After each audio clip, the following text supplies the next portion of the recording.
भवानी जय शिवाजी असा गजर शिवजन्मोत्सवाच्या आधीच सुरू झालेला आहे, कारण नाशिकमध्ये शिवजन्मोत्सवाची जय्यत तयारी सुरू आहे। आणि याच अनुषंगाने मध्य नाशिक शिवजन्मोत्सव समितीचे माजी अध्यक्ष दिनेश चव्हाण आज आपल्या सोबत आहेत। नमस्कार।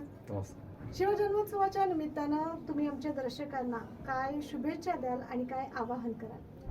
आमचे जुने नाशिक शिवजन्मोत्सव समिती मध्य नाशिक यंदाचं 4थं वर्ष आहे। साक्षी गणेश मंदिर भद्रकाली या ठिकाणी आमचा हा उत्सव धूमधडाक्यात जल्लोषात साजरा होत असतो। यंदाच्या वर्षी आम्ही तरुणाईला जे शिवरायांनी जे आदर्श संस्कार दिलेले आहे त्यावरती आम्ही हा एक कार्यक्रम 18 तारखेला लाईव्ह करणार आहोत। तरी सर्व नाशिककरांनी तो कार्यक्रम बघण्यासाठी साक्षी गणपती मंदिर येथे सायंकाळी 7 वाजता 18 तारखेला आवश्यक उपस्थित राहायचे आहे, अशी मी सर्व नाशिककरांना विनंती करतो। नक्कीच नाशिककर या निमित्तानं शिवरायांचा इतिहास महानाट्याच्या माध्यमातून आपल्याला बघायला मिळणार आहे, तेव्हा त्याचा जरूर लाभ घ्या। आज आपण 9 न्यूजच्या स्टुडिओत आलात आणि दर्शकांना इतकी चांगली माहिती दिली त्याबद्दल धन्यवाद। या ठिकाणी यंदाचं आमचे 4थं वर्ष आहे।